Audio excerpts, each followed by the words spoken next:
Hey everybody, I'm really excited to announce that I'm back with Kendall Darnell from episode 346 of our Tick Bootcamp podcast. Kendall's going to be our co-host today with Mandy Meehan, who is a functional nutritional therapy practitioner, certified dietary supplement professional, and most importantly for this podcast, a certified Lyme specialist. We're going to dig into things about parenting with Lyme, relationships with Lyme, dealing with MCAS, mold exposure, the ups and downs of Lyme, and really the big question all of you want to know, what did Mandy do to get better? And how does she use that experience to now give back to the community in her role as serving others? So first of all, Kendall, welcome back to co-host on the Tick Bootcamp podcast.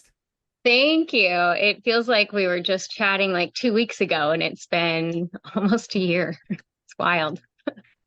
So time flies, and Mandy, welcome to our podcast. We're really excited to have you on. Thank you so much. It's so such an honor to be here and really special because y'all have been a part of my own journey as I was trying to figure out if I had Lyme. I think I did find you guys in the early days of the podcast. So it's really special to be a part now. Well, I can tell you, if Rich were here, he would tell you that he's sorry because we really were bad in the beginning and we know we were rough and we won't even listen to our early podcast. However, we do have people that go back and listen and give us positive feedback, but we will not do that. So we appreciate you being a listener from early on. So, Mandy, we wanted to talk about, for context, what life was like as a child, where you grew up, and, was this a typical dream childhood or were there troubles with your health as well? For sure. I thought I had a very normal childhood. I had a really great childhood. I danced from the age of 3 until I graduated. By the time I was in high school, I was really like a kind of pre-professional in my dancing. So, many hours a week. So I was very athletic. I was, just living a typical active life. But, looking back, it's funny now just with perspective. It's like, oh, it is interesting that I was a toe walker and now I see all these connections, to how my health maybe wasn't the best early on. And, you can kind of connect standard American diet. Did you say a toe walker, Mandy? I'm sorry to interrupt. A toe walker, what did that yes. mean, toe walker? I'm like, wait, did I hear that right? Yes. So yeah, I had to have boot casts when I was 5. There's going to be a certain sect of people that will totally know all like what this is. I didn't know it was somewhat of a common thing. I had to have boot casts to stretch out my Achilles. And it's like in the autism community, a lot of people walk on their toes. But basically now I know there's like a connection to things like heavy metals and toxicity and infections and even like malocclusion, you're jobbing out of alignment. Just the more you learn, the more you're like, wow, all of this is connected. It's not just about that one time I was bit by a tick. It's like, oh, I wasn't, breastfed and then I had antibiotics, you kind of make all those connections. And then in high school, like I said, I was very active, living like a normal, I great family, great life, one of 6 kids, like family's amazing. But I did start having issues in high school. I struggled with dizziness quite a bit. My period started pretty late. I was kind of a late developer. And once it did, it was very irregular. Then I completely lost my period for a long time. And I just fell off quite a bit. I didn't know what was wrong. We tried to kind of adjust things. But I was still able to live my life the way that I wanted to. And again, I'm kind of, my life is playing detective now. I'm like, I was living in mold at that point and I had no idea. There's so many things involved, but overall, yeah, I definitely did not consider myself chronically ill in the slightest throughout my adolescence. And was this in Oklahoma? Is that where you were? Yes, in Oklahoma. Okay, so for context, like the middle of the United States, basically, right? Yes, right? And there are a lot of ticks. So I did get bit by ticks quite a bit growing up. I grew up in the woods. I was constantly in the woods. I was homeschooled. Sometimes I would do my school in the middle of the woods. So, I certainly was exposed to a lot out there too. So question, when you are going through and you're having all these aha moments with the toe walking and the jaw out of alignment and all of these, these things, are you saying you're noticing that maybe there is a predisposition or genetics setting you up, or you're thinking that maybe things started sooner than you thought? For sure. I would say some aspects are kind of that toxic bucket filling up. From my perspective, when it comes to my illness, which we'll really get into that, I think a lot of it is the toxicity really burdening my immune system, keeping me from being able to get the high load of infections down. Then there are things like the jaw out of alignment. I know that can impact my nervous system. We know not eating a healthy diet throughout childhood can have negative outcomes. So, and honestly, I mean, I know we're kind of getting into so much right now. A number of my family have been diagnosed with Lyme at this point. Out of the 8 of us, 4 of us have had it confirmed on testing, and the others haven't really looked into it at this point. So that, begins to raise a lot of questions for me too of Congenital, possibly, right? could I have even, how early did I really get this? Is it potentially, could it have been passed from my mom? Because she is one that has some issues with Lyme. So some of that is completely unanswered questions, but there's a lot to think about when you're putting the puzzle pieces together. Yes.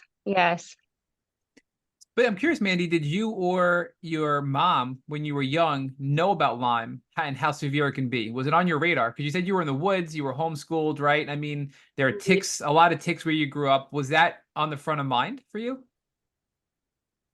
Ticks sometimes were on the front of mind. I remember being taught to do tick checks at night, but I didn't really know why that they would be negative other than sucking a little blood. I don't know.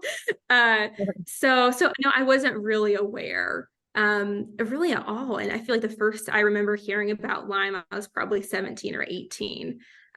It was like a little short film. Someone mentioned it. And I remember we're all like, oh, we thought she was going to have cancer when you're leading up to this illness. Like, this isn't, it's like you're sick, but you're not dying. Like, we don't really get what this is. So I was not aware. What's funny is a friend recommended Royal Pains on Netflix, and I guess it's really old. So there's the second episode that I watched, and I've been watching it before work. It was just yesterday morning, and they had this whole, it's like Dr. House, if you're not familiar with Royal Pains. There's this doctor, the concierge doctor out in the Hamptons in New York, and his second patient on the second episode was this young child who's 18 years old, this young boy who's getting ready to go play football. He's super elite rich. He has his paralysis, slurring of words, neurological deficits.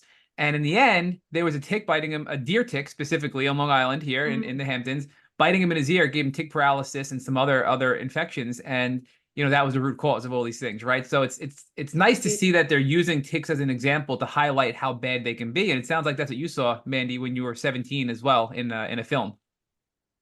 For sure.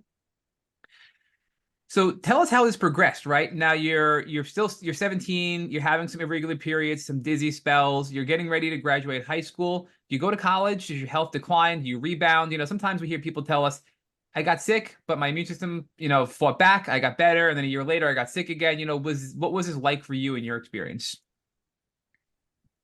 Right. So I graduated high school at 17 and immediately started interning at my church in our youth ministry. And that I did that for a while. It continued into, I got hired as an associate youth pastor and loved getting to do that. Totally thought that's what I was going to do for the rest of my life. It was like, this is my calling, this is my purpose. And so I was in youth ministry, very, intense hours of working at that point. Then, at that point, the biggest symptom I had was dizziness. And I would just kind of run out of steam. I felt like quicker than other people at some points. We would have like a really intense week of work doing whatever kind of project. And I just remember like I would feel sick after. And same in high school, I would go to camp and I'd always get sick after that like intense week. And I'm always like, man, how do people do this so well? But it really wasn't until it was right before I got married. I got married at 20. That kind of the perfect storm happened, and I was fine, fine enough, active, working full time. And then my health completely crashed and wasn't the same since then. So I definitely had that big crash moment. Talk to us what that was like, right? Because this was 5 weeks, you said, or weeks before your wedding day. But I also think there was more going on. From talking to you offline and reading your pre-interview questionnaire, I know that you were moving, you were getting a new job, you had a mold exposure that you didn't know about. I mean, you had a ton of stresses. You were, you started a hormonal birth control you talked about, which you think, messed up your hormones. These are all factors which weakened your immune system, in your words, allowed all of these infections to not be knocked down. You said this earlier. So what else was going on in your life at this time that was sort of the perfect storm approach that was going on in your body and in your environment? Yes. So yeah, it was 2 weeks before my wedding that I was originally diagnosed with mono. And at the time, that's what we thought it just was that. But now I'm like, okay, I think there probably was a lot flaring up all at once. So yes, I moved cities, changed jobs, obviously moving cities, planning a wedding, then started hormonal birth control, which does impair methylation amongst other things. And so maybe I wasn't dealing with this mold, then I was exposed to mold in my new workplace, and I just got really, really sick. And I still had a beautiful wedding and honeymoon, even though I was, it was full-blown mono where I was like extra fluey. But with mono, typically you expect it to go away within a few weeks to a couple months. It's really fun, that really vague about it, and to tell you there's nothing that you can do. But my symptoms didn't go away. In fact, they started to get worse, and more symptoms kind of came in. So that's the early days. So at this point, you had your wedding, you pushed through it. I do want to focus on a couple of things, but first, before we get into how things progressed and what doctors you saw, what impact did this have on your relationship? Many people listen to this podcast are in different personal circumstances, but there is a large subset of our listeners who are in romantic relationships and struggle because they feel they're not worthy of their partner. They feel their partner doesn't understand. They have communication issues. And that's a really important topic that not everybody's comfortable speaking about, but we get questions privately all the time about either A, entering new relationships, am I ready to have a relationship after Lyme or during Lyme, or B, I'm in a relationship, but I'm looking for some guidance because I'm not sure I can make this work. So can you speak to the impact it had on your personal romantic relationship with your now husband at this time, when you first got mono and then realized it wasn't going away, and that just turned into a long-term health issue for you? For sure. I told you I'm definitely going to cry. I'm already tearing up thinking about this, because I do think it is, for me now, one of the most like a very difficult part of the Lyme journey for me is not being able to serve my husband the way that I want to, and be the even the do all the things I want to as a mom now, or taking care of my home. So I totally get that. There's so many aspects that and like you said, communication and relationship and your partner, husband, understanding kind of what's going on too. So I'm so fortunate. My husband is, I just think he's the greatest human ever. He has been incredibly supportive, the entire time, and literally, like, not in almost 8 years of marriage has ever complained about how my health has impacted things. And right now, we'll get to this. I'm pregnant right now. I'm like, he literally is doing everything for me and my son, which is it's a lot, but so I'm so fortunate that really, like, because my health crashing was so dramatic. Everybody believed me. It was like she was, she was dancing, she was working out, like getting up at 6 a.m. every morning before. And, like people joke that I, would kind of pass this a little bit, but like when I was working, they're like, she never rests. She has time off. And like I'd have time off at our church and I would go visit another church. Like it was kind of ridiculous. I didn't know how to rest. So yeah, whenever I did get married, and here I am, like I want to be, have all these expectations of myself as a wife. Here I have this new job I'm working in, and I'm like can barely take care of myself, let alone after 6 months of trying and taking time off and trying to heal, and I had to step away from my job and stop working. So yeah, just in the early days, it was definitely very difficult on me for sure. But I'm so fortunate. My husband's been so supportive. And then even today, like just last week, I had a little like need to process like, oh, I've never been able to like clean the house for you, husband. Like you do it all. And anyway, he's, like I said, he's amazing. He's like, much rather have this with you than than that with someone else. So I'll get myself together in a minute. No, look, you can tell like he's amazing. Thank you, Mandy, for being so honest. That was going to be my question, was what specifically do you feel like you are missing out on and that you would like to do that if you didn't have Lyme you would be doing? And so cleaning the house sounds like one. Is there another example? For sure. Yeah, there's been moments in my healing journey where, you get excited about a treatment and you kind of imagine like, what am I going to do once this all kind of comes together?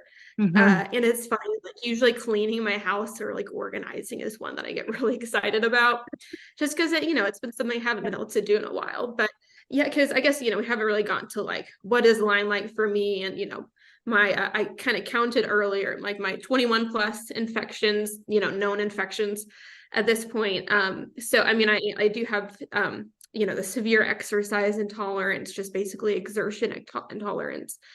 So that does keep me, from being, as active as I would like. It keeps me from being active, period, for sure. And being able to do things around the house, being able to, work full time. And so, there's obviously a lot of grief there and things that can, be difficult to process as you're working towards healing, knowing that healing is possible too. So yeah, there's, plenty of things in there that are the things that you're really looking forward to in healing. But really briefly, and I know we're kind of jumping around a lot, but since I've been pregnant again for the second time, I really started to, I'm like, I 1000%, I'm healing. I've come so far. I'm really so much better than I've been, and I've learned so much, and I'm, getting there. But, now I'm pregnant, so I can't really work on treatment as much as I was before. It's like, I'm embracing some of the aspects of disability, like, more than I ever had before. And that's like something I kind of like stayed away from for a little bit. And now I'm like, no, this is empowering. Like we're buying the wheelchair and I'm going on like long walks with my husband and son. Anyway, I haven't really talked about that publicly before yet. But... So Mandy, the fact that you're going on long walks with your husband and son, and the fact that you have a son and now you're having another child, right, in the wheelchair, but yes. But just being a mom alone is physically taxing on your body. Right. And frankly, many people in this community, myself included, when we are at our worst, can't be, a dad or a mom, right? So you've clearly made progress, and we're going to kind of outline that, right? We're talking about how you first got sick and you had this crash, but here you are today, a mom, about to be a new mom again, a second time, married and making more and more progress. So we're going to circle back to the whole, husband and wife discussion. We're going to circle back to the mom discussion because it's a really important discussion to have. But I want to make sure that we kind of go through your journey as well, because here you are, you're married, you think you have mono and it's going to go away, but it doesn't, and you're getting sicker and sicker and sicker. So what do you do next? And I know for you it was about a 6-year journey. So you're 20 years old, you're sick, you don't get diagnosed till you're 26. Walk us through the period of when you were 20 to 26 and what this journey of doctors looked like before you finally got a diagnosis. For sure. So yeah, 6 months into getting sick, I have to step away from my job. Very, very traumatic because I'm like, what's going on? Like, am I dying? And I'm like losing my purpose. And I'm like, am I going to have to be just a just sick wife at home?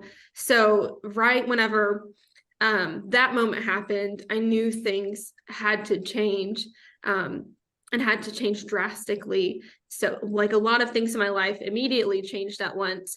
For one, my diet completely changed. I was actually just doing a short term, like a spiritual fast, doing like a kind of plant-based diet at that point. So I stepped away from my job. I talked to my father-in-law as a medical doctor. He is actually a functional medicine doctor, which is cool. I didn't know that when we got married. And he's amazing. And so he said, like, stop the plant-based diet. He like sent me the bulletproof diet from Dave Asprey. So I read that and I'm like, okay, I'm like getting excited about nutrition. And then I know I have to find some way to still have purpose in my life. And I didn't know what that was going to be, but really pretty quickly, I felt like I was supposed to start sharing my journey on YouTube when up until that point, I was an incredibly private person, not vulnerable, not transparent. Y'all were asking earlier, is anything off limits to talk about? I'm like, nothing. I mean, younger me would never say that. I'm like, I don't talk about anything that personal or private. But suddenly I'm like, okay, if I'm going to find a way to help people, I'm going to have to start sharing about the hard stuff because it's all really hard right now. So it's kind of, I don't do YouTube at this point right now, but YouTube was a big part of my journey because that's how I found the chronic illness world. I didn't know really it was chronic illness and autoimmunity. I didn't really know that was a thing, let alone that there are so many people out there, let alone that it was such a depressing and often hopeless community. And I just, from the beginning, I'm like, I just don't believe that my body just breaks. I 1000% believe that healing is possible and is out there, and it's just a matter of finding it. And it's funny in the beginning, a lot of people are like, check for Lyme, check for mold. And I'm like, that doesn't make any sense. I have mono. And then people are like, your immune system. I'm like, this isn't even an immune system issue anymore. And now I'm like, what was I thinking? It's so funny. So because we did think it was just mono, I was just kind of waiting for it to fade away for a long time, and then was using diet and supplements. I mean, totally piecemealing things together myself, thinking that would kind of work things out. After a year, when things weren't getting better, my family, obviously, they were really concerned, and they shipped me off to the Mayo Clinic. That sounds kind of, I don't know. Sounds kind of shipped you off. Yeah, I obviously was willing to go. And at Mayo, I was diagnosed with chronic fatigue syndrome and fibromyalgia. I didn't go through actually every appointment they had scheduled for me there because I was supposed to go in 2 rounds. But after the diagnosis, I'm like, okay, this feels good to kind of have a label. People can kind of know a bit more how serious this is. But I knew that didn't really mean anything that was really going to help me yet. That it was just kind of an umbrella term for a group of symptoms. So I mean, I was grateful to roll things out there that, people can, my family can feel better that I don't have like a terminal illness or something. But yeah, there was just kind of a long period of time where I did things like that. Actually, probably the next thing after Mayo, I found DNRS and started really working on nervous system regulation. For people who aren't familiar. Hey, Mandy, I'm sorry to interrupt. Before you go with DNRS, can I ask, did the Mayo Clinic test you for Lyme, or did they think about Lyme or any tick-borne illness while you were there? I don't believe so. Yeah, I doubt it. I don't know if you're not the first person who's had a bad experience there. So I'm just asking because Right. it's funny because people are like, oh yeah, they're gonna save me. It's like, yeah, they gave me a name for my symptoms, right? It's exactly what you're saying. Right. But before you get to DNRS, it seemed like you're very natural minded. You said because of the mono, you were doing supplements and you were doing a lot of things like diet and sleep. So is this how you were even when you were healthy as a child? Is it something that your family sort of put into you to be more natural minded than drug minded or pharmaceutical minded? Right. Yeah, that's a good question. For sure, my mom, she would give us essential oils instead of medications when we would be sick. She'd, kind of do her own little raindrop therapy on our back if we were sick, putting all the different oils on, and she would try to give us more organic. And I think in general, like that helped a bit, but I also just kind of think naturally tend that way a little bit. And we did some like bioresonance testing in high school. My mom, I think, she's just always been very open-minded. And What I is didn't that? know what is this bioresonance Byron. testing. Yes, so it's like basically a frequency test. This one that we did, you put your hand on a little scanner and it measures like the frequencies in your hand, and it tested against frequencies of food and nutrition, and like, are you sensitive to these foods? Are you needing these nutrients? I occasionally use bioresonance testing in my practice now. I use it in like hair and saliva instead of like the little hand thing. So we would get supplements after that. So I mean, I didn't really understand much of that, but and uh, yeah, even my mom, she's like, oh, there's so much that I would have done differently now, and she's learned a lot in the natural world as well. But so yeah, I was familiar. And then on the nutrition side, when I was working full-time in youth ministry and I wasn't having my period, I thought this really doesn't seem healthy. When I went to the OB, they just offered birth control. And this is, before I was about to get married. I didn't need birth control. And I'm like, that doesn't make any sense at all. I'm like, I'm going to try something else. And I was Googling, and something suggested going gluten-free. I went gluten-free, and my period started back literally within 1 or 2 days of cutting out gluten. Wow. It was like very, Wow. very quickly. And there were kind of multiple times as I'm experimenting before I got sick. I'm like, okay, yeah, nutrition's a pretty big deal. So I kind of had, some primer there where I knew it would be pretty important. And even when I was in middle school, I remember loving my nutrition book, and I'm like, oh, it says drink milk with every meal. And my mom's like, this is actually a little outdated. Like, maybe don't do that. But so, I mean, I think, there's that natural fascination that has just been, coming out for my, my purpose now, slowly coming to the surface. So I interrupted you. I apologize. You were talking about dynamic neural retraining system, the DNRS, which is the brain rewiring. And it sounds like you probably found that from your fibromyalgia and chronic fatigue syndrome diagnosis, stumbled upon that and gave it a shot, right, Mandy? So I'm sorry if you can pick back up with that, please. Yes, very good. Yeah. And there a period of a couple of years where it's like, I tried so much, but also such random things, I don't want to spend forever on it. But, I do think that the nervous system, rewiring neuroplasticity programs can be so instrumental. That was when I did the 6-month program very diligently. It's like an hour a day of their practice for 6 months. And that was the first time I really ever did see real progress in my health. I saw a real shift. Now, unfortunately, it wasn't what needed to take me all the way there, but I really felt like I was kind of on the right track with some, focusing on the neurological side. And to some extent, I think that's really important. But after that, I did.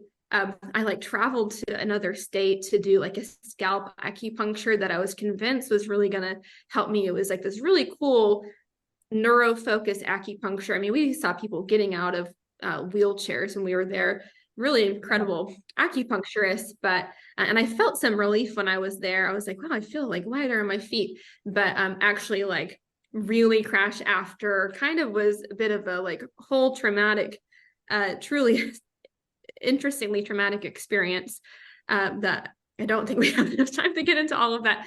But it was at that point where I was like, okay, I've been aware of functional medicine this whole time, and I've just kind of thought I can get away with not paying for it. But it's time to actually see like a naturopath or functional medicine doctor. And, you know, I had seen a couple conventional doctors and I went to Mayo. So I did that thing a bit, but like, it's time to really try to have someone actually look at Lyme, actually look at mold, all these things that people keep saying. And I just didn't really think was a part of the picture for me. So you went to I mean, really, I don't know that you really needed to, because it sounds like you knew all the stuff that they were going to do anyway. You just couldn't test your own blood. But if you could test your own blood, I don't think you needed a doctor at this point, Mandy. But tell us about the doctor you saw, and if you know, if you did get a blood test for Lyme and co-infections, and what the results were. Because I think yours is sort of an interesting story in that regard. Right. It is funny because I was such a researcher from the beginning. I mean, I was reading, like I said, started with like Dave Asprey Bulletproof, but then I was going through every book that I could, every podcast that I could, and I'm like sharing all this on YouTube. People are starting to kind of look to me as someone with knowledge. And when I did see this functional practitioner, he was a bit impressed with how much I knew. It's funny, like I knew a lot of certain things, but then I just didn't know how to apply them correctly, or the right order, was missing really, really big things. So yeah, so you asked about like the testing that I first did. Sorry, was that your question? So yeah, I did a lot of tests with this functional practitioner. Yeah, it was funny. We tested really, like at first we didn't get a lot of helpful answers because we tested for mold. My markers were 0 all the way down, like completely 0, to the point where he's like, everybody has a little bit of mold on here. Like this is not accurate. You have like, you know, a little bit from whatever peanut butter you're eating or something coming out typically. And then I don't know if I did right away, but I did, I think it was IGeneX Lyme test, and that came back negative. So there was actually one of the markers was kind of, I can't even remember at this point. It wasn't negative, it wasn't positive, it was that in between thing. Indeterminate or something. Yes, yeah, and we didn't really quite know what to do with it. And so we kind of were like, okay, it looks like no, but we'll keep it in the back of our mind. I did do a toxicity test that, you know, tested metals and environmental toxins, and that showed really high toxicity levels from all kinds of things, from glyphosate to just like different VOCs and, you know, BPA or whatever you name it. So we at least knew, okay, let's start working on toxicity. And that's really what I did for a long time, was just focus on detoxification. Mandy, can you just explain, so you know, use a couple of words there like VOCs and, you know, terms like that, and a lot of these things I feel, you know, are due to modern society. You know, you go back, we had Dr. Jill Carnahan on the podcast who talked about growing up on a farm, and you know, when they introduced, you know, the mainstream use of these pesticides, her health got even worse. And how not only that, but you know, using these pesticides and growing food, you know, has a huge impact on our health. And you know what that really means for people that are listening to this podcast, you know, BPAs, microplastics, and what that means, you know, for toxicity and you know, weakening our immune system. What all of these chemicals that are now in our environment that weren't before mean for us. Because I think it's important to note, you know, these things, especially because the rate of chronic illness and the rate of these, you know, these inflammatory conditions are at an all-time high in our world today. And I think a lot of us are on the cusp of having these illnesses, but because of the increased toxins in our world, we're just seeing chronic illness skyrocket. And that's a really hard concept to grasp, but obviously you have a good grasp of what these things are. So, you know, VOCs, you know, help me out, the acronym here, organic compounds, volatile organic compounds, right? Compounds, yeah. Yes. Can you just give us a little bit of idea of what those things are and how they impact our day-to-day health when we consume plastics, when we consume these VOCs, like, you know, off-gassing from a mattress, for example, and how that can be harmful to our health and things like that? Absolutely. Yeah, no, the mattress one, we just upgraded to a king bed, which is so exciting. You know, as we're growing our family, like we need room to snuggle both our baby and toddler coming up. And I'm like, okay, I have to buy the non-toxic bed, the non-toxic mattress, the non-toxic sheets. And it's worth it, but man, big investment up front. But it's great because I didn't have a headache whenever it came in.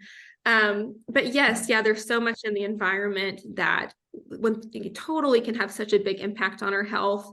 A lot of it really impacts our mitochondria, you know, the powerhouse of the cell, which is, you know, really to me so foundational, not just like for energy, but for our immune system.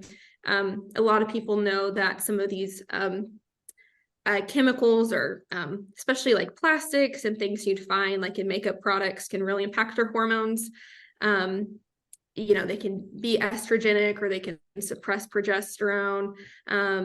And obviously like mycotoxins, a lot of people are aware of that can impact the immune system or, you know, the respiratory system. It really, you know, it's, you know, not ideal. In my mind, like it can impact every single system. And when, you know, you're not draining, you're not detoxifying properly, which that's something I didn't mention from childhood. I was constipated my entire childhood. Like literally, I didn't know what normal was.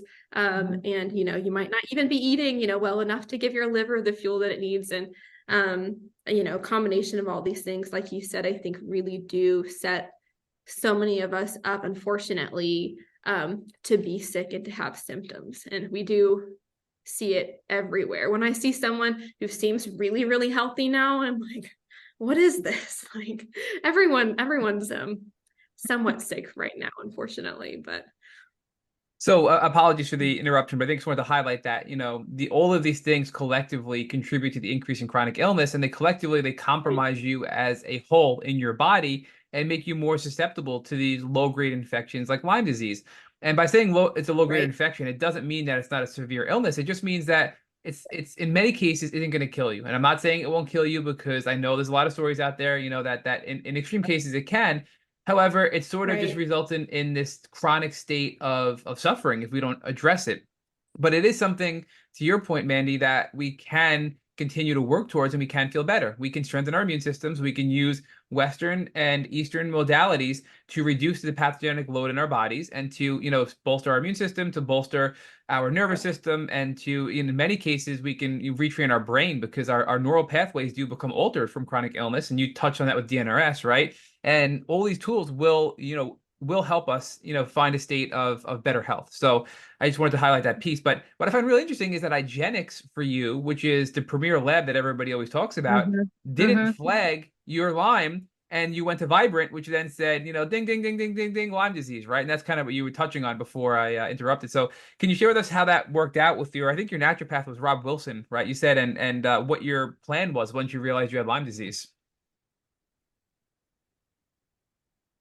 Sorry, ask the question again. What I did, the plan after it was negative? Well, once you got your diagnosis, because it sounds like you got your negative test from IGeneX, Yes. you then ran it through Vibrant Labs because you had such, you know, consistent symptoms of Lyme disease. And, you know, being natural minded, having a naturopath, you knew that the testing wasn't perfect. You got a positive test. Were there other co-infections you were looking for? If so, what were they that tested positive? And what was your treatment plan from that point forward? Okay, perfect.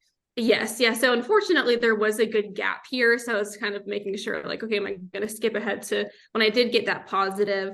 So yeah, after a period of time, we did really start to assume, okay, there probably is Lyme there. And then I got pregnant with my first son. So I was really focused on that. It was actually 3 months postpartum with my son. I got bit by a tick again. And then a month after that, developed joint pain for the first time. And so, and really no other symptoms other than the joint pain. But I'm like, if I didn't have Lyme before, I definitely have it now, or at least, you know, some new infections kind of added to the list. So, you know, at this point, I'm a practitioner myself in the journey.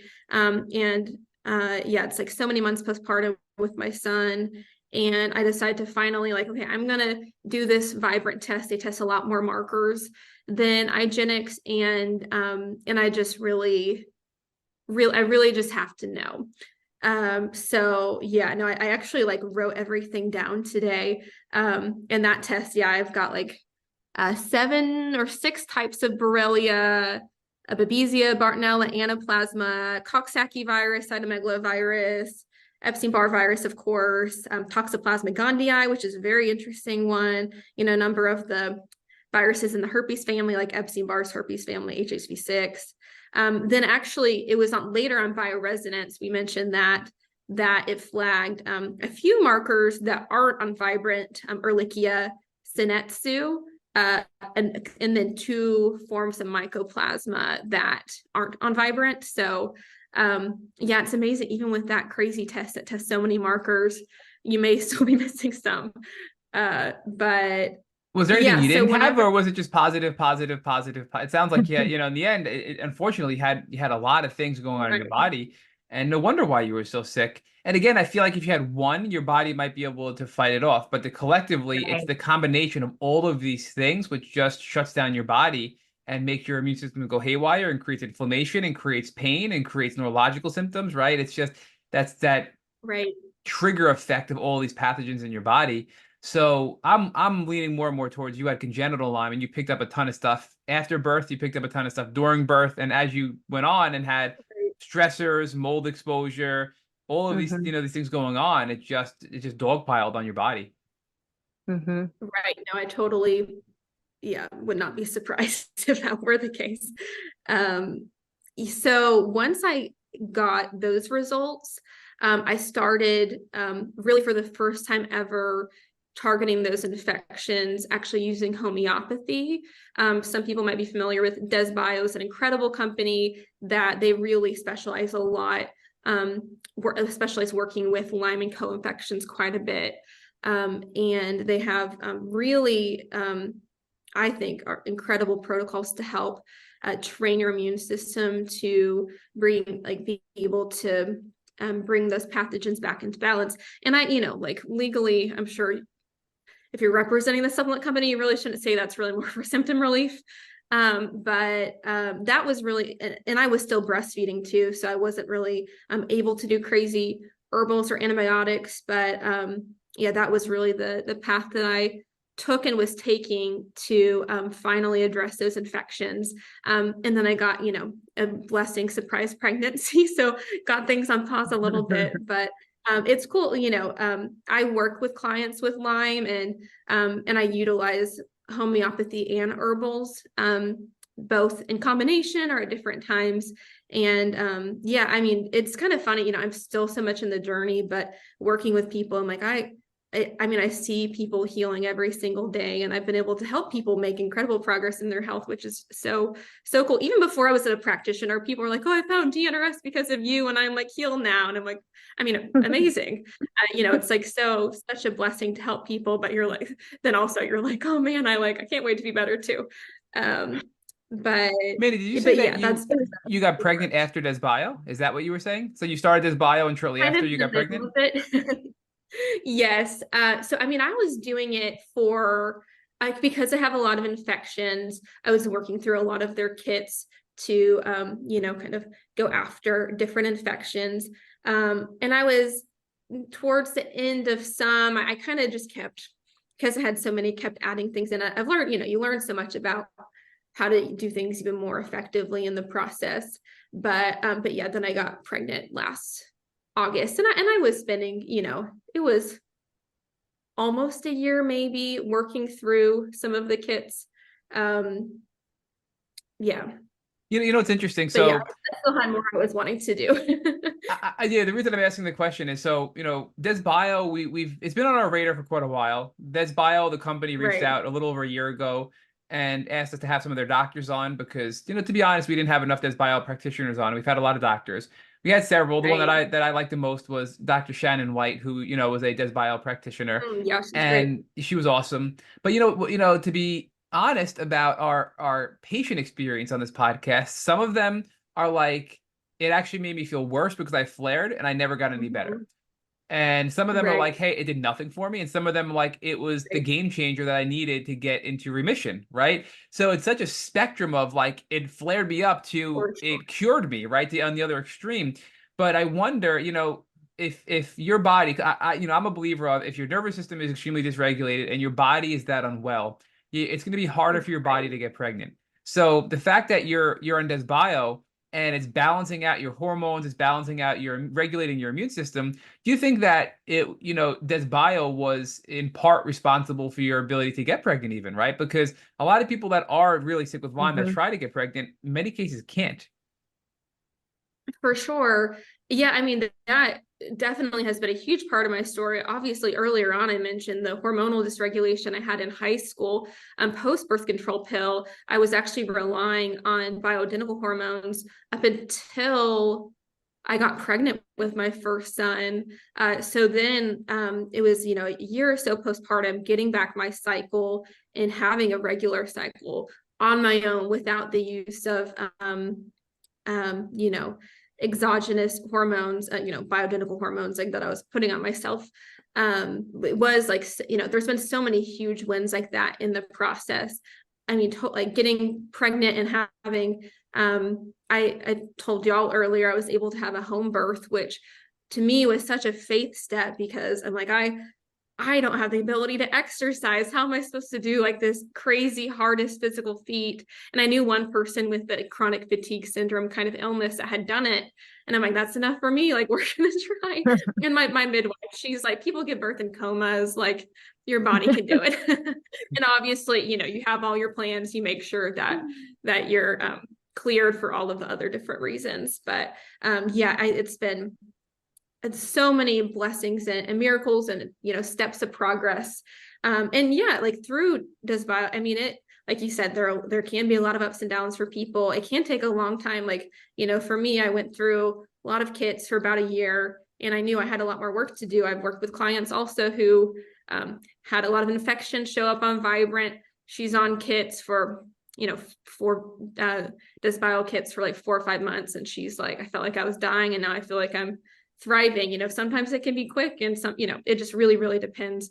And there's so many layers and there's no one thing or one quick fix. But before I got pregnant, I definitely was starting to see that like increase in stamina, that regularity and hormonal balance, those good things you want to see. I felt, I was wanting to grow our family. I was hoping to be, in remission. I was hoping to be much further along in my journey or to, see more progress before getting pregnant. But I really wasn't, I don't know. I wasn't worried about it because I knew my body could do it. I could support myself well through it. And I've done a lot to set myself up for success in that process. I didn't mention this. You go ahead and I can go back to it.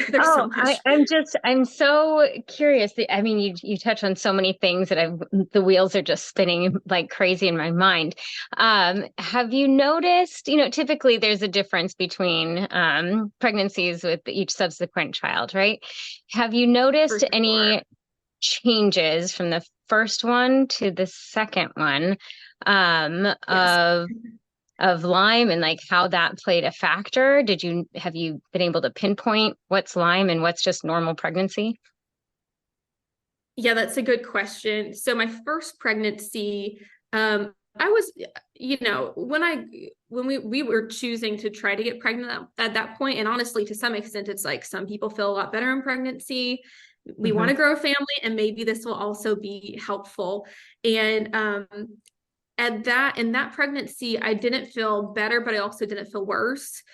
So I was grateful that it was about the same for me, except for, I did have pretty intense first trimester morning sickness or all day sickness. But overall, it was really pretty smooth. And I just felt so blessed because I wasn't sure, can I get pregnant? Can I sustain a pregnancy? Is this even wise?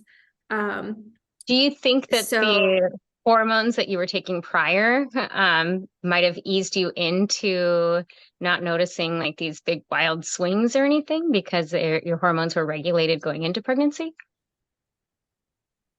That's a good question. I do so much to try to support symptoms, to support hormone balance. Like I did use like progesterone in my first trimester because I know I tend towards low progesterone and tested also. And so, there are things like that do to help support.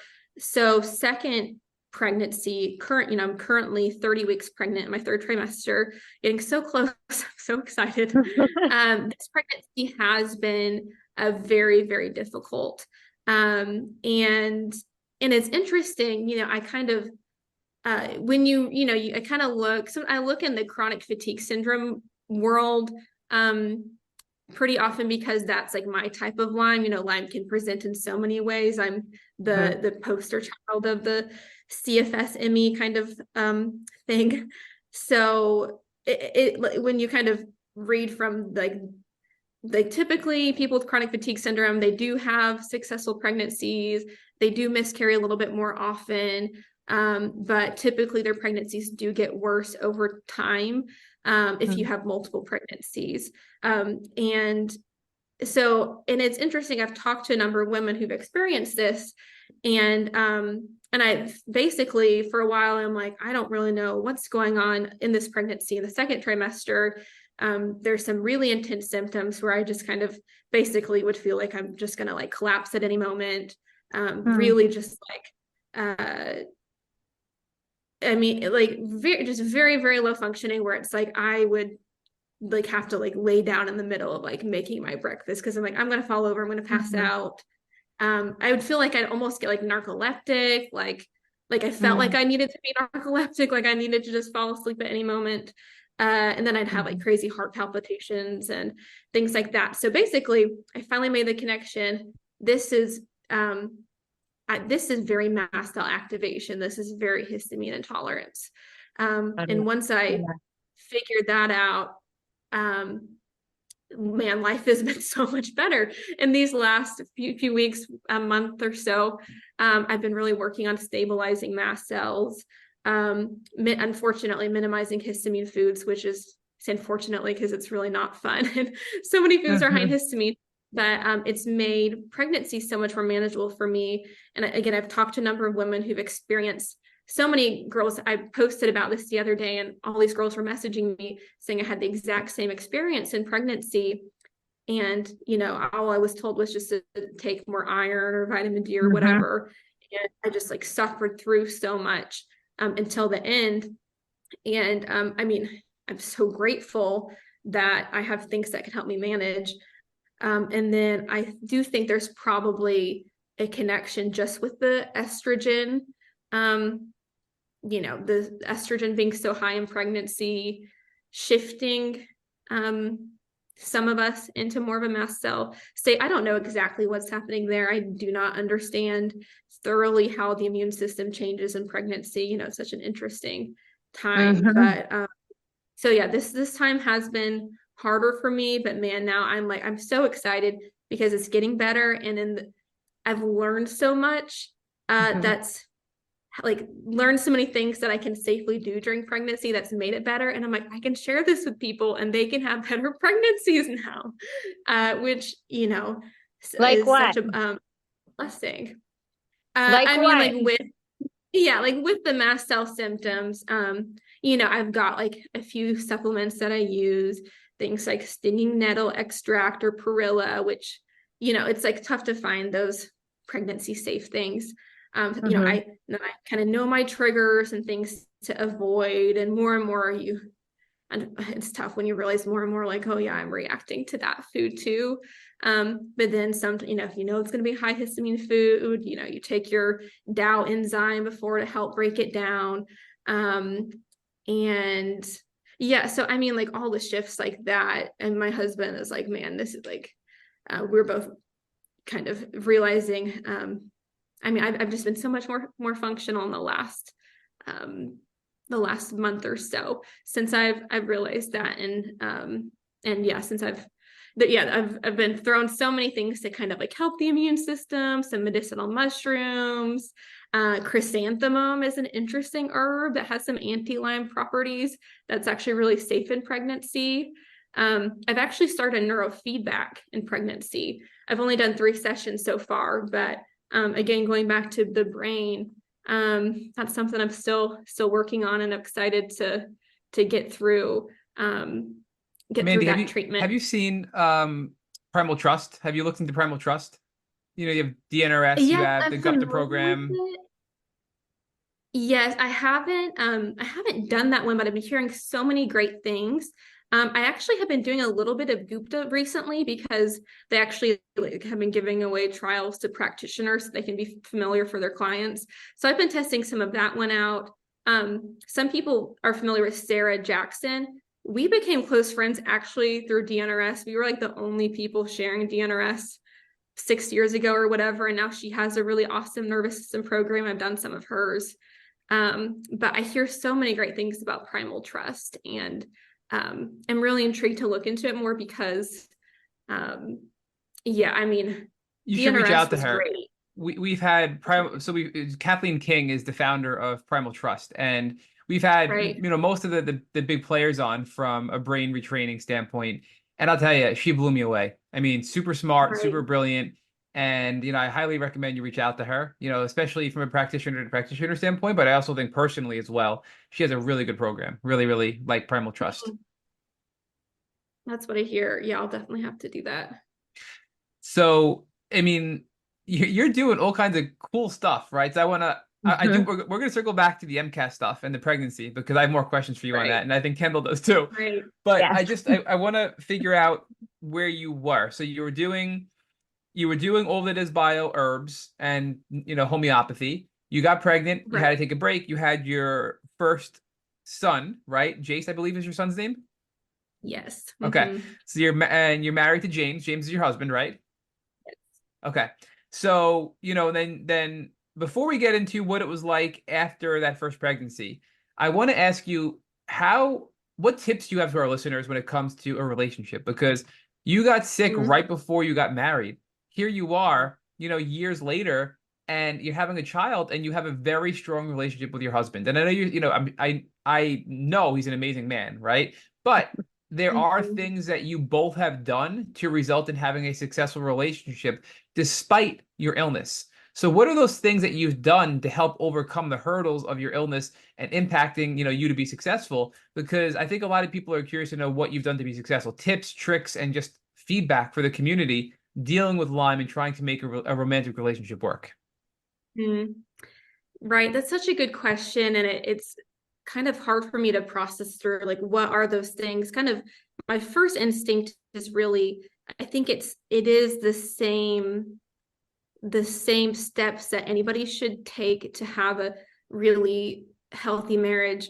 I mean, we talk about all the time, first year of marriage is often people say, oh, it's really difficult because you're really adjusting. Like, I was so sick, but it was still like the best year ever because I was married to my best friend and we were able to just still enjoy each other, even though I was very sick. So I really do think it's a lot of things I would say to anybody who's married, that it's not 50-50, it's 100%, 100%. And 100% is not always, it might not be what you want it to be. I love this book called Take the Stairs, about like doing the hard ride over the easy wrong. And when I first got sick, I'm like, oh, I have to take the elevator or the escalator. I'm like, I was like, take the stairs. I love the Take the Stairs book. And my husband's like, taking the escalator for you is taking the stairs. Like, Oh. sometimes, resting and taking care of yourself is the right thing to be able to, that is me doing the best that I can to be able to love my family well and to, um, uh, uh, get to serve in the way that I'm able to. So, I think I work with and talk to, I've probably talked to thousands of people with chronic illness just through YouTube and now working with clients and social media and all of that. And it really does break my heart how often I do hear husbands, and it can be wives too, but I mostly talk to women struggling with understanding understanding their spouse's illness. So I think including your spouse as much as necessary, whether that's bringing them to the doctor's appointments and really helping them understand what you're going through. I know for me, it took me a long time to really figure out how to like even realize the importance of expressing my feelings like explicitly. Sometimes I'm like, well, obviously it's hard. I don't have to say like anger or grief or anything like that. Like that's just uncomfortable. Like that's just harder. Yeah, you just really can't assume that your spouse is going to understand or can just pick up on everything. So yeah, I mean, there's probably so much, but those are a few things I think of first. But yeah, I I mean, think you're missing one that I've heard from you a lot, and that is just recognizing the good things and being grateful. And instead of thinking, oh, if only he were doing this because I'm going through this, instead, it's right. this selfless, appreciative approach where you're so thankful for him and how he stepped up despite everything else.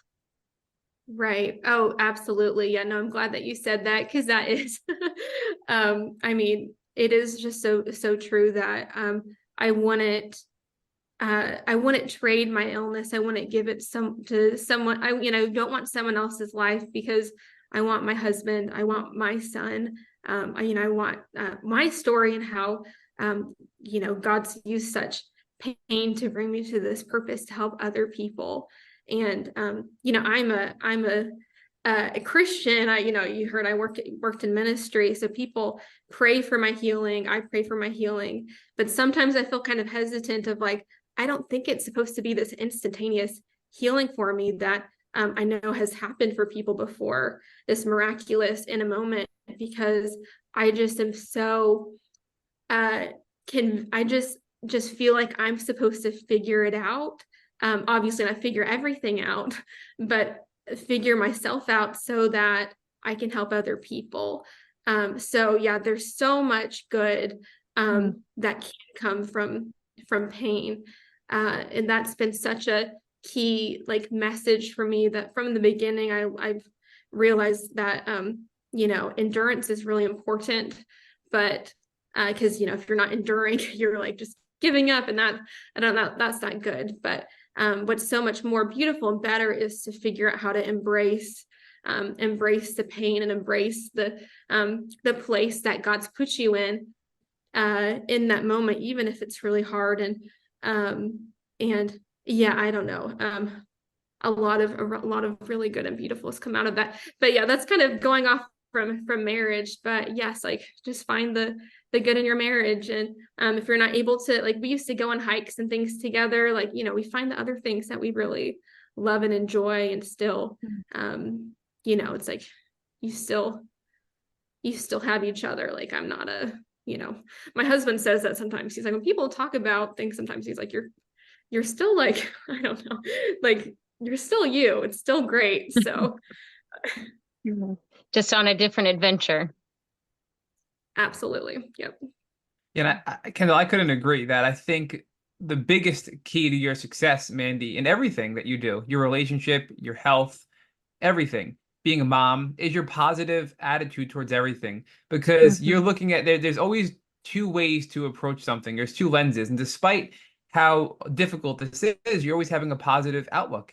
And that positive outlook ties back to your brain again, right? It's your faith and your mindset and your brain. So your faith and your beliefs and your Christianity, teaches you and instills these values in you to be appreciative and grateful. And then those behaviors, then I believe, and I think science has even proven, has a positive impact on your brain chemistry. And now you're interested in things like DNRS to further improve your brain chemistry, because the brain can help reduce inflammation and can help strengthen the immune system. It's not saying the brain is the cause, but the brain can help overcome some of these hurdles by embracing pathways that induce healing rather than creating inflammation with neural pathways. And that really happens, right? So I really think it's this whole approach from your faith to your mindset to your brain, which then impacts your physical illness, which are all of your 21 plus infections, right? And I think that's the kind of stack I'm seeing here that you're building out for us. I mean, what do you think about that? Yeah, absolutely. No, I think I don't know. It's funny. People ask me sometimes, like, how do you have hope and how do you I don't know, stay positive. And I don't know. I just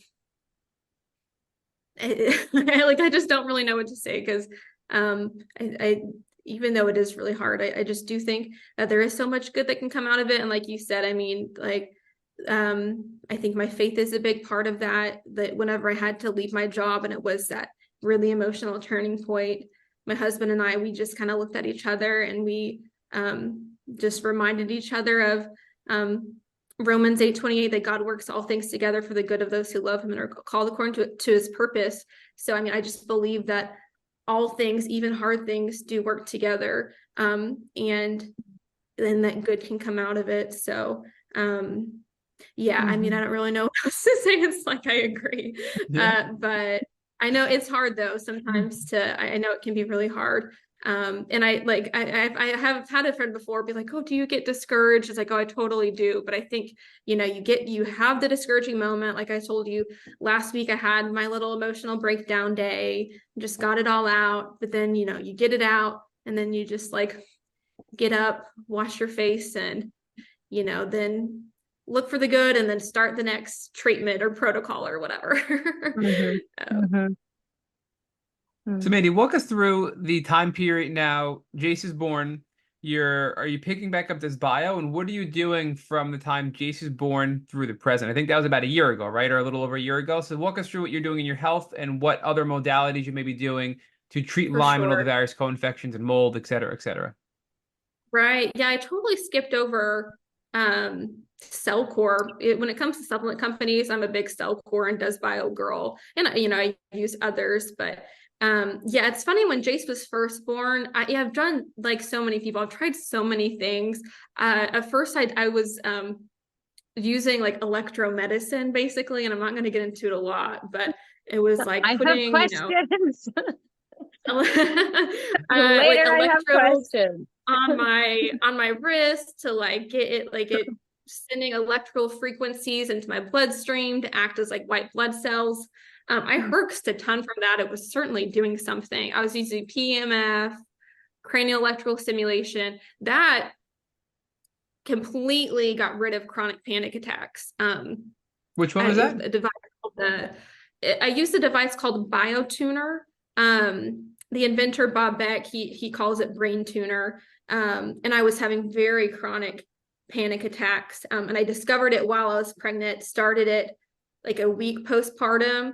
And I mean, literally horrific chronic panic attacks went away within a couple weeks. Wow. And have been gone since. And my mental health postpartum was like the best it had really been in a while. So that was a really awesome time.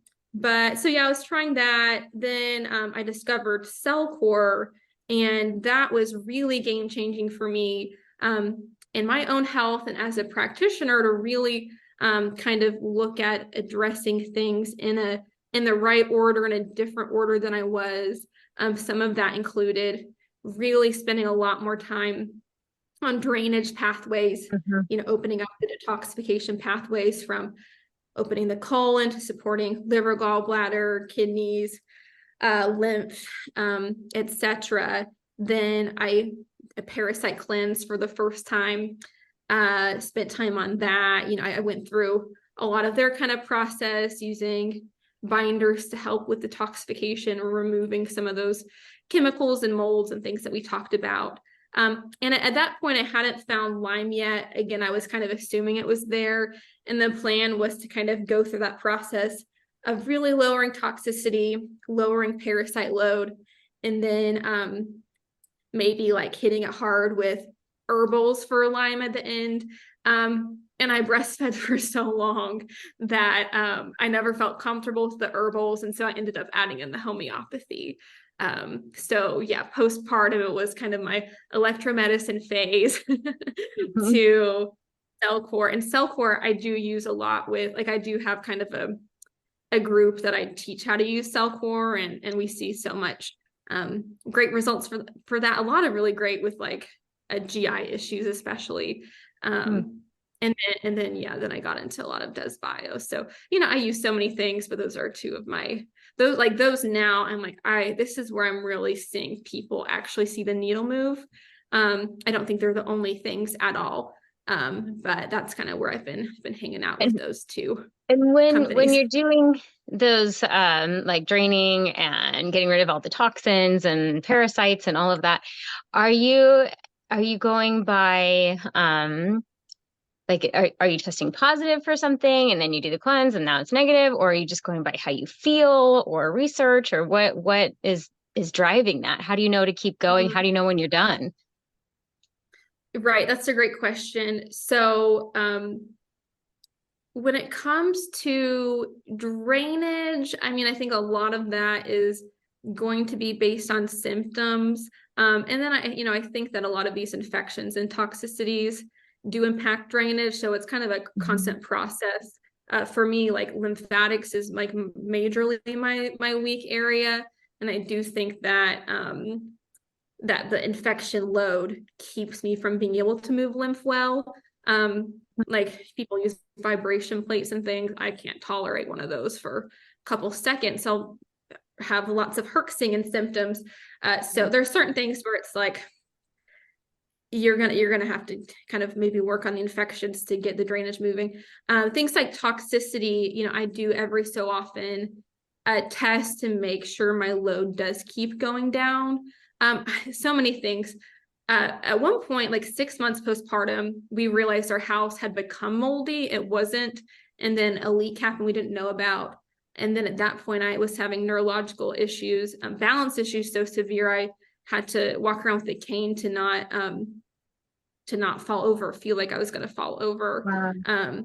So of course, mold has kind of come up a lot in my journey. So that was definitely something we moved and have really made sure I kind of keep getting that load down.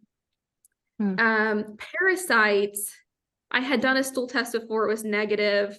Didn't think I had parasites. Learn more, I'm like, okay, all of us have parasites, but if we're chronically ill, I do think we probably have more of them because they really like the toxins.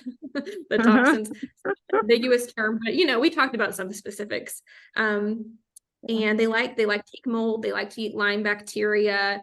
And so I started an anti-parasitic protocol, and I have now an album on my phone of over I don't even know, 30 pictures or so of parasites. So that's honestly, sometimes I tell people that's can be a way to test, is just do an effective parasite protocol and see if something comes out. And not everyone sees things come out, but so 30 yeah, from you?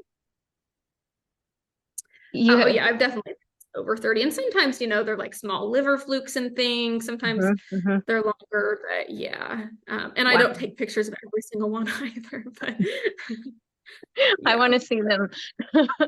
And some from other people too. Yeah, I've got my clients sending me pictures all the time. It's great. But I'm so interested. So, yeah. I'm a nurse, and so we like to get in there and see all the gross stuff my husband won't let me talk about at the dinner table. Oh yes, no, I've definitely learned my lesson there too. Yeah, it's kind of interesting to become kind of known a bit as the parasite person, and then sometimes it does come up at dinner and you're like, probably shouldn't do this, but yeah. Yeah, my kids have stopped me recently going, Mom, we're eating. Like, oh, right. Sorry. Yeah, you forget it's just, kind of constantly in your mind. Yeah. Kendall, did you have any questions about the electrotherapy? I think we were talking about earlier. You said I have questions. I want to make sure you got all them all them out. I've got a list of notes that I'm taking because so many things that you're saying are just like hitting these marks of just things we've been going through for myself, but also for my kids. And I have 3 kids, and each one just has something totally different going on, but they overlap in a lot of ways too. And one of the things, I don't know what everybody's beliefs are, but my stepsister had done like a cleanse of our home with, I think, Palo Santo, and did this pendulum thing and tried to clear everything out. And the one thing that was extremely stubborn was electromagnetic something energies or something. And that just keeps coming up. And so I got like this little crystal block thing and I threw it under my son's bed because he's having a lot of like Right. POTS and neurological symptoms. And I'm like, I don't know, I'm just grasping for anything, but I do feel like there is something electric and magnetic and like things just get pulled in. And I feel like things just come to me or cling to me and just trying to help like get it off. So Right. Yeah, I would wonder if that, if that could be like a high EMF environment, if that could be contributing to symptoms. That can be a tricky one for sure. I haven't given up Wi-Fi or my house has I'm like, man, I just have had too many tough situations where someone's at the door. I'm like, I know that a smart doorbell is not the best for my health, but man, it just makes me feel more at peace. But sometimes you make those sacrifices. Right. And how do you yeah. live in this world and have those conveniences? I mean, we get to talk right now, like through our cell phones and like, what is that doing? But everything, you kind of weigh the risks and the benefits and is this important to me? Is it not? But sometimes when things are really great and fun, like my kids' tablets makes it really convenient for us. And then you go, oh, it's fine, look the other way. But then in hindsight, and like, do we really need all of these things?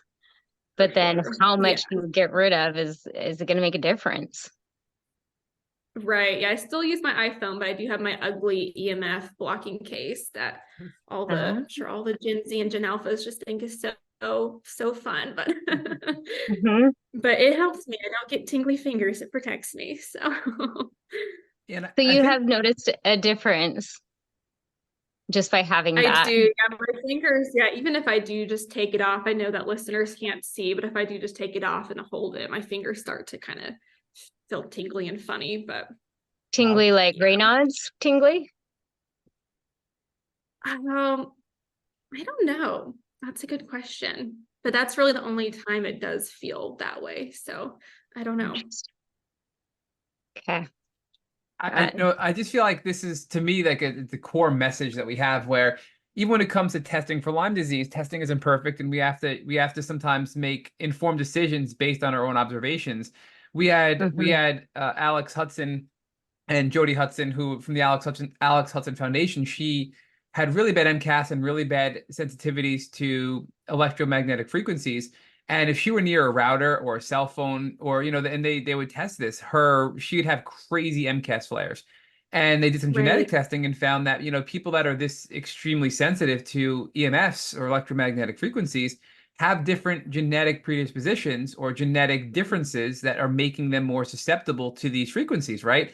So I think what Kendall, what you're saying, and Mandy, what you just described is, hey, look, if we're noticing we're sensitive to every time I touch my cell phone, my hand gets tingly, that can't be a good thing. So you know what? Maybe I should find a way to minimize that or address that. And we, instead of going and spending maybe $5,000 on a comprehensive set of genetic testing that may not be perfect, if we use our own evaluation and just and be curious about what we're doing and what's happening in our day-to-day lives, we can make informed decisions to stop doing things or being around things that impact us personally that may not impact other people in our homes, right? So maybe Kendall, you're not as sensitive, but your son is, right? Maybe Mandy, your husband isn't sensitive, but you are, right? And those are the things we have to evaluate and make decisions on. So I think that's a really core theme throughout your discussion too, Mandy, that you're really just you're going through every day and you're making, informed decisions, you're trying things, and you're constantly improving what you're doing to cater to your personal and bio individual needs for your body. And I think that's really the biggest takeaway I'm hearing from your discussion here, right? Right. Yeah, that's been especially in pregnancy, since I've been way more sensitive. I've become very, very sound sensitive. That's been something new for me. I'm now a big fan of like earplugs. Really helps me get through social situations. And that kind of connected me to some of the mast cell things. I'm like, that actually is a very common mast cell symptom is that the sensory sensitivity too.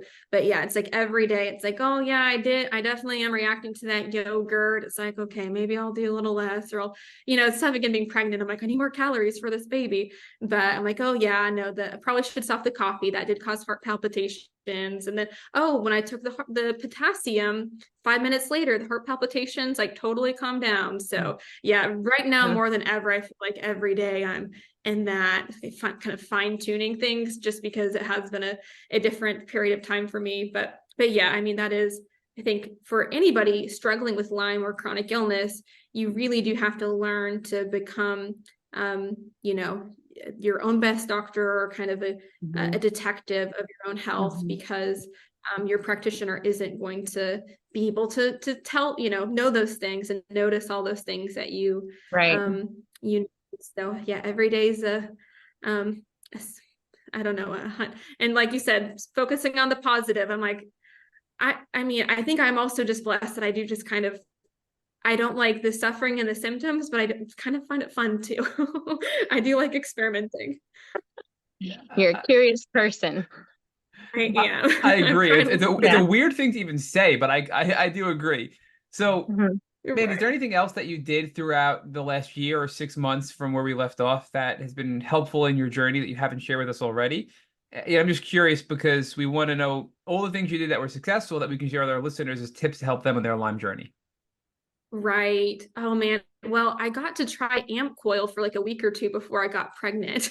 So I was like, oh, sorry, have to send this back. They were letting me test it out, which was super fun there for a minute. But what is it? Amp coil?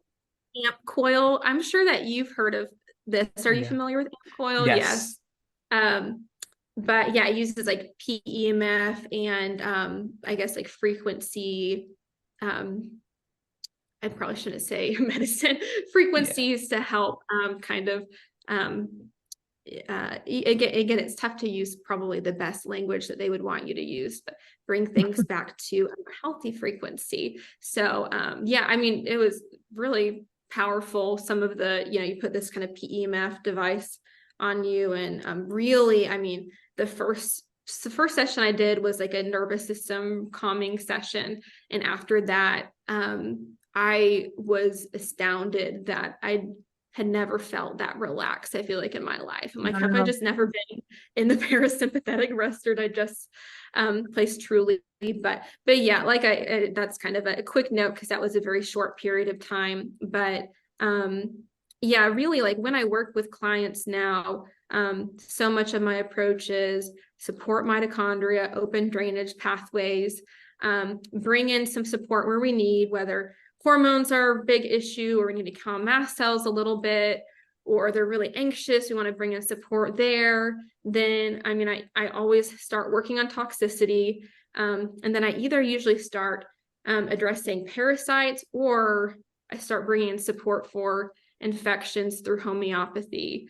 And so I'm going to ask you some specific questions as a follow-up, Mandy, because now we're kind of where we are, right? So you are now, throughout all of this, you've continued to just persevere. You're a mom, you're a wife, you're doing all kinds of stuff. You're doing as much as you can, but you also become a functional, as I said earlier in the beginning, when we started, you're a functional nutritional therapy practitioner, you're a certified dietary supplement professional, and you're a certified Lyme specialist. So you now help clients pretty much all over the world, virtually, I believe, right? So you're virtually assisting people all over the world. And I know a lot of people listening are going to have specific things that come with Lyme. And I'm going to address some common ones and ask you to tell us specific tools that we can add to our tool belt that we may or may not have tried already to help with specific things. So you just touched on anxiety. So what are some specific things that you would recommend if we had, like a call-in, if this were a radio show, and somebody called in and said, hey, Mandy, I'm really struggling with anxiety in my Lyme experience. What do you recommend to help overcome this crippling anxiety? What would just be a general observation you'd make for things that have helped you and your clients dealing with anxiety? For sure. Yeah, if someone had anxiety as extreme as I did, obviously there's such a spectrum spectrum. I've seen the cranial electrical stimulation, that device I use, Biotuner. I mean, truly, like, it really did change my life. That was like in my marriage, we talked about that a bit. That was probably, my panic attacks is one of the most difficult things on our marriage, because it was just, I often be multi hours. I feel like I'm dying. I don't know how to communicate. My husband doesn't know how to support me, and I don't know how to tell him what I need. So that can be very, very difficult. But yeah, that I've gotten to share that device with people. I'm not affiliated at all with them, but that's been a tool that's been really helpful. Other than that, I do find homeopathy, often combination remedies, be really helpful for, and sometimes single remedies too, in classical homeopathy. I see it really helpful for emotional things. I think that there's a lot you can do, but if I'm going to just give you one or two, that's often what I would give to a client. I like Desbio's anxious remedy. So that Biotuner, I think someone might see some good progress. Right. So my second question for you is going to be, what if somebody called, and another one is the mast cell. I'm very mast cell-y. I have the MCAS, right? That is extremely common in our Lyme community. So if that were the next caller and they said to you, hey, Mandy, Right. I can't get this MCAS under control. I'm trying my diet. I'm doing the best I can. Sometimes I eat inflammatory foods.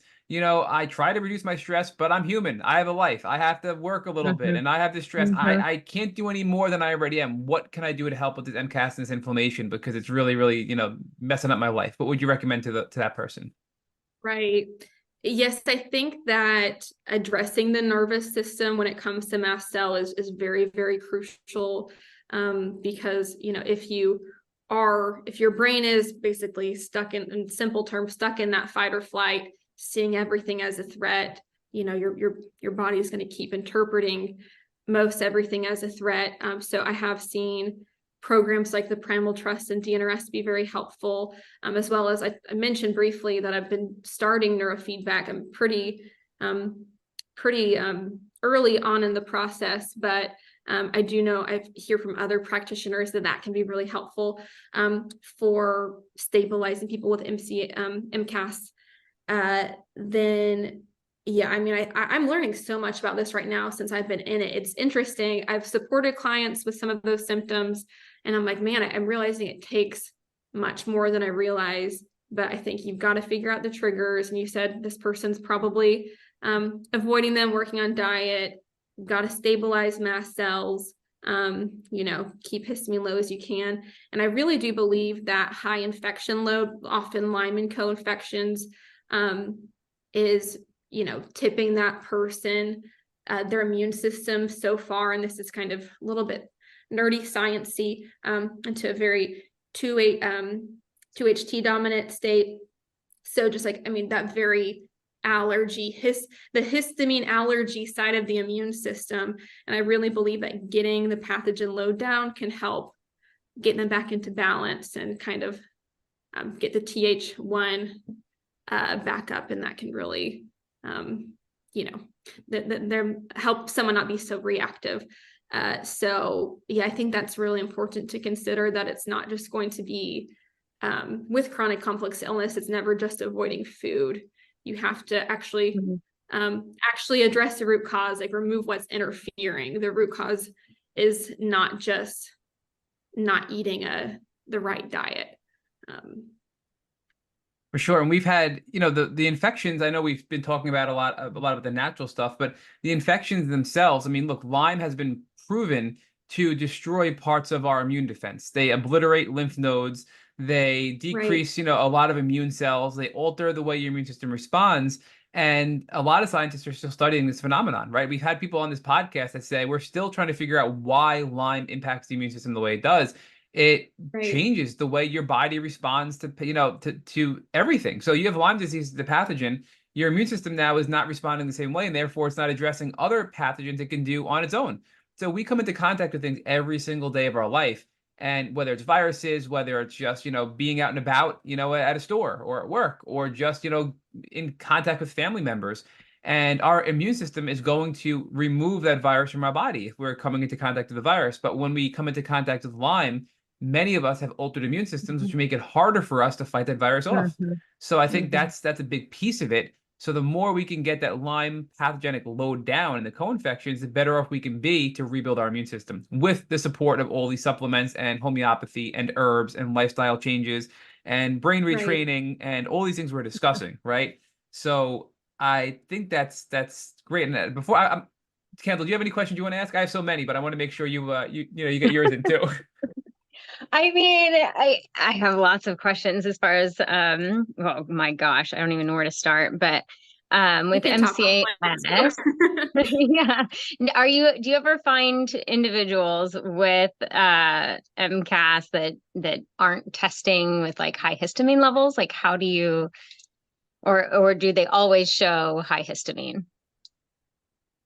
Yeah, that's a good question. Because I've been as sick as I am, I don't work with a large number of one-on-one clients. I have, a number that I work with, and then do a bit more of like kind of like a group coaching kind of thing. It's pretty relaxed group coaching. But I mean, it's been a really cool blessing to help a lot of people while I'm working through my own issues. So I don't really know the answer to that question. I'm not haven't like been testing people's histamine levels at this point. But yeah, I do know that with MCAS, I mean, there's all kinds of inflammatory markers involved beyond just histamine. So yeah, and I think that that's a great question and something I'm thinking about too, like what all is involved here, and to bring someone to better stability. It definitely is more than just taking an enzyme to break down histamine or Right. just Yeah. avoiding a little bit. Yeah. And then it's tough. Like I don't like the super, super low histamine diets because it could just be so restrictive. So it's like how do you help find the balance? But yeah, there's a lot there. Mm-hmm. Yeah, that's a good point. There's so many different facets to it. And I just, yeah, with my son, we all swear he's got it. And two doctors are disagreeing. And anybody who I know that has it is like, he has it. It's just not showing up the way that they want it to show up. And we know that Lyme disease does that too. So I was just curious. But I mean, I think we just have to be the experts in ourselves, right? Like what you're saying, and just try this and be tuned in. And does it work? Does it not? Right. Yeah. I mean, a number of clients, I'll tell them, sometimes I find some people think they have mast cell and they don't have the obvious symptoms. I mean, years ago, I also did and went really, really low histamine, and it didn't make any kind of difference at all. And I tried so many very restrictive diets in hopes that it would help me, and it wasn't the right thing because I was just trying things on my own. But now this time I'm like, yep, no, this is helping. This is it. So I'm losing my train of thought a little bit there. You also spoke about order to do things in the right order as well. And so I wonder how much that plays a role and why it didn't work before, but now it does.